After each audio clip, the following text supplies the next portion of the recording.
Bab 1956. Aku membangunnya. 1. Segera, seluruh tanah makam dewa mulai panik mencari wanita berpakaian polos itu. Dan energi tanah makam dewa tidak sebanding dengan small cave.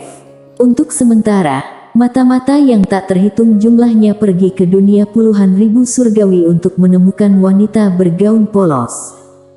Loteng kecil. Di loteng, wajah ketua gedung loteng kecil itu suram seperti air.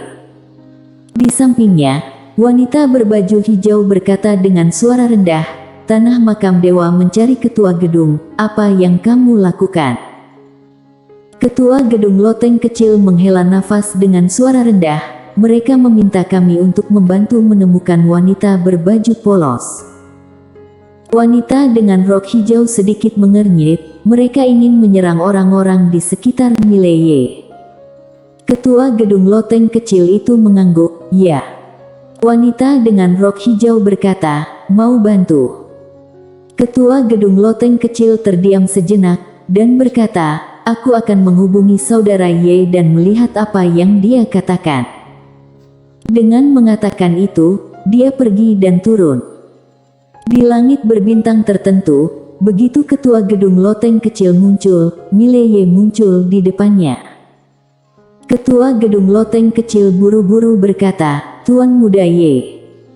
Mileye tersenyum dan berkata, "Datang dan temui aku sendiri, tapi apa yang terjadi dengan tanah makam dewa?" Ketua gedung loteng kecil itu mengangguk, "Tanah makam dewa sedang mencari adikmu." Mileye sedikit mengernyit, "Adikku? Adik yang mana?" Ketua gedung loteng kecil terlihat sedikit aneh, apakah pria ini memiliki banyak saudara perempuan? Saat ini, Mileye tiba-tiba berkata, "Ketua gedung, kamu belum menjawab pertanyaanku." Ketua gedung loteng kecil buru-buru berkata, "Mereka mencari wanita berpakaian polos." Lydia. Mileye berkedip, merasa sedikit tidak percaya, untuk apa mereka mencarinya. Ketua gedung loteng kecil berkata dengan suara yang dalam, "Aku kira mereka ingin menggunakan dia untuk memerasmu." Setelah lama terdiam, Mileye berkata, "Tinggi. Jurus ini benar-benar tinggi. Kekaguman, aku, Mileye, kagumi mereka dari lubuk hatiku." Ketua gedung loteng kecil ragu-ragu sejenak, lalu berkata, "Tuan Muda Ye, rencana mereka sangat kejam. Jika membiarkan mereka menemukan saudara perempuanmu, situasi di antara kamu dan kakakmu sangat serius." Mileye mengangguk, "Aku mengerti." Ketua gedung loteng kecil melirik Mileye, "Aku tidak tahu rencana apa yang dimiliki Tuan Muda Ye." Mileye berkata, "Awalnya aku punya banyak ide, tapi tidak menyangka mereka akan melakukan operasi seperti itu. Aku tidak punya ide untuk sementara waktu." Ketua gedung loteng kecil. Mileye melirik ketua gedung loteng kecil, "Mereka memintamu untuk membantu menemukannya." Ketua gedung loteng kecil itu mengangguk, "Ya, tentu saja, aku tidak akan membantu mereka menemukannya, mereka." Mileye tersenyum dan berkata, "Bantu mereka menemukannya." Ketua gedung loteng kecil itu tertegun, "Kenapa?" Mileye berkata dengan serius, "Jika kamu tidak membantu mereka menemukannya, mereka mungkin menargetkanmu." Ketua gedung loteng kecil berkata dengan suara berat, "Tapi kalau aku menemukannya, ini." Mileye tertawa, "Aku tidak akan menyalahkanmu. Sebaliknya, aku akan berterima kasih." Ketua gedung loteng kecil sedikit mengernyit, "Kenapa?" Mileye berkedip, lalu berkata, "Lakukan apa yang aku katakan. Aku akan menanggung semua konsekuensinya." Ketua gedung loteng kecil melirik Mileye, setelah hening sejenak, dia berkata, "Oke." Mileye tersenyum dan berkata, "Jika ada berita tentang tanah makam dewa, ingatlah untuk memberi tahuku. Bantuan ini, aku, Mileye, akan selalu ingat." Ketua gedung loteng kecil mengepalkan tinjunya, "Jangan khawatir, saudara Ye, aku akan memberitahu saudara Ye secepatnya jika ada gerakan dari mereka. Mile Ye sedikit mengangguk, oke. Ketua gedung, pemilik loteng kecil, berkata, saudara Ye, hati-hati. Setelah berbicara, dia berbalik dan pergi.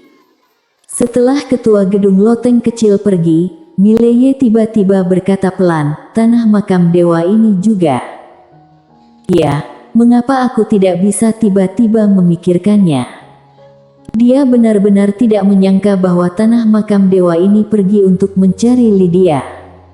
Temukan Lydia. Operasi peri macam apa ini? Dia tertegun.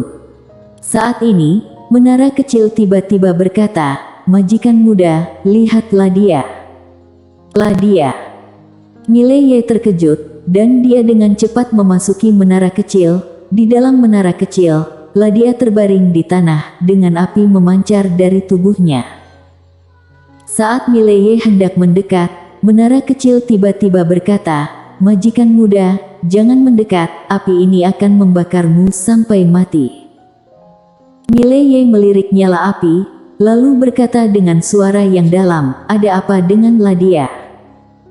Menara kecil berkata, aku tidak tahu. Aku baru saja bermain, dan dia tiba-tiba terbakar. Pada saat ini, Lydia tiba-tiba gemetar, kakak Mile Ye. Mile Ye buru-buru berkata, Lydia, kamu baik-baik saja. Lydia meringkuk dan berkata dengan suara gemetar, sakit. Mile Ye tiba-tiba merentangkan telapak tangannya, dan pedang biru gaib muncul di tangannya, dan dia menebas tepat di depannya. Api di tubuh Lydia terbelah menjadi dua, lalu Lydia kabur dari tubuhnya. Setelah dua api keluar dari tubuh Lydia, mereka bergabung menjadi satu lagi, dan kemudian berubah menjadi wajah manusia. Wajah manusia. Mile Ye menatap wajah manusia, apa-apaan kamu? Wajah manusia itu juga menatap Mile Ye, manusia bodoh alam fana, menjauhlah dari yang suci. Yang suci. Mile Ye memandang Lydia di depannya, apakah dia yang suci? Kemudian, dia berjalan ke Lydia, dan hendak memeluk Lydia, tetapi pada saat ini, wajah pria itu tiba-tiba berkata dengan marah, kamu alam fana, kamu tidak memenuhi syarat untuk menyentuhnya. Yang suci, kamu. Mile Ye tiba-tiba mengangkat tangannya dan itu adalah pedang. Bang! Wajah manusia itu langsung dibelah menjadi dua oleh pedang biru gaib. Namun tak lama kemudian menyatu kembali menjadi satu, namun menjadi alam ilusi. Bersambung.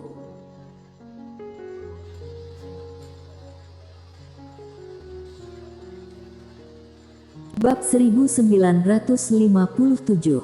Aku membangunnya. 2. Setelah keduanya bergabung menjadi satu, ia melihat pedang di tangan Mile Ye. Dengan lebih banyak ketakutan di matanya, kamu alam fana, pedang ini. Mile Ye melirik wajahnya, dan berkata, siapa kamu? Wajah pria itu menatap Mile Ye, aku adalah dewa nomor 1 di dunia, Huo De Xingjun.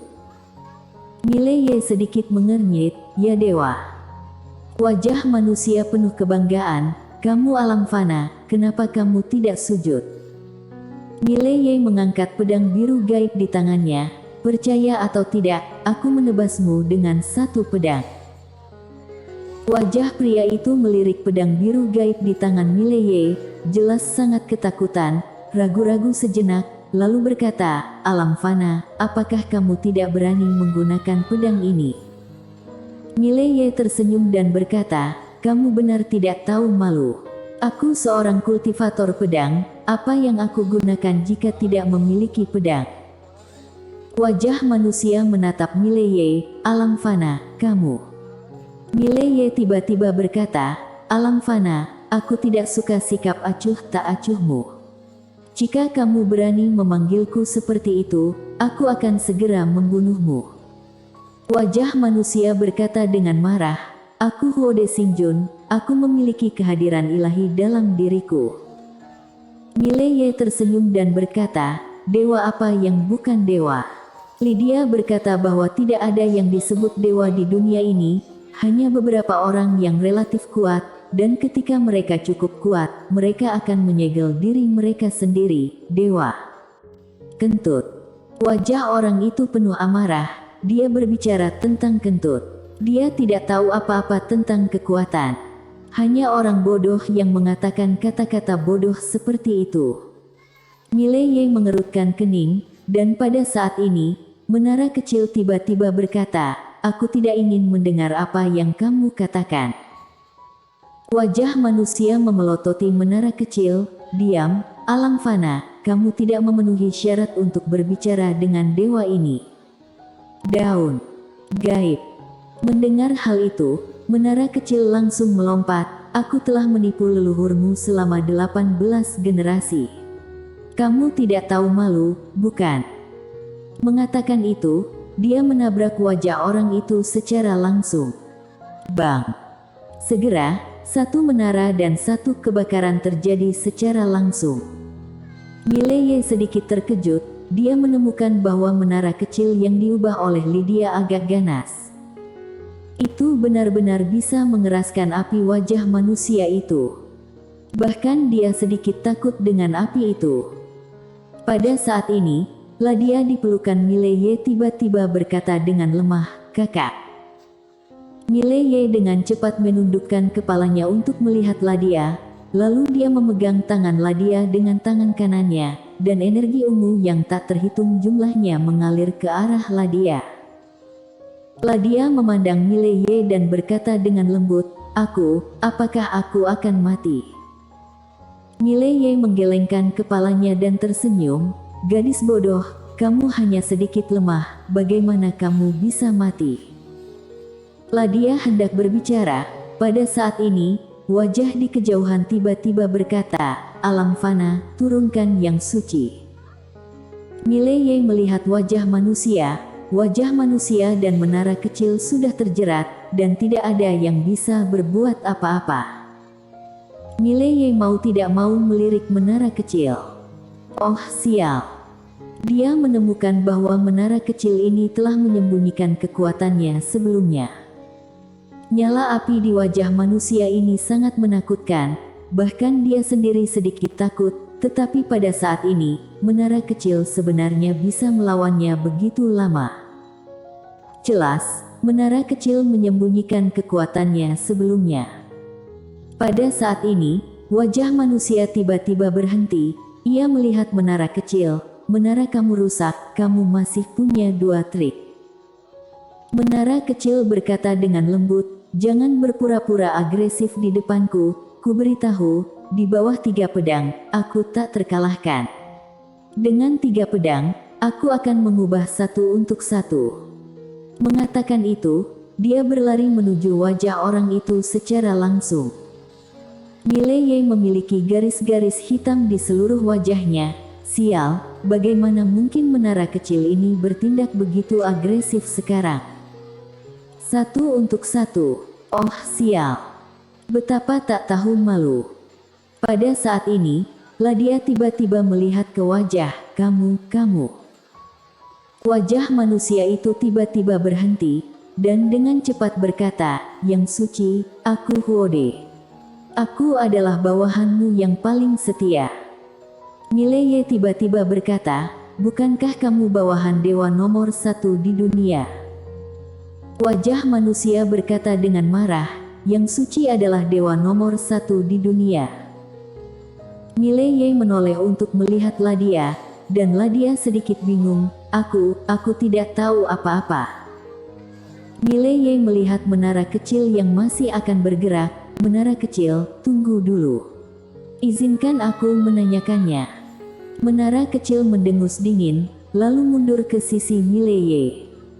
Mileye menatap wajah pria itu, "Mengapa Lydia dewa nomor 1 di dunia? Bisakah kamu memberitahuku?" Wajah manusia berkata dengan marah, "Kamu manusia, kamu tidak layak untuk berbicara denganku." Dengan pemikiran di benak Mileye, pedang biru gaib terbang langsung. Bang! Manusia itu dipotong 10.000 kaki jauhnya oleh pedang biru gaib, dan begitu berhenti, ia segera mulai menghilang dengan kecepatan yang terlihat dengan mata telanjang. Pedang ini, Mileye tidak menahan diri.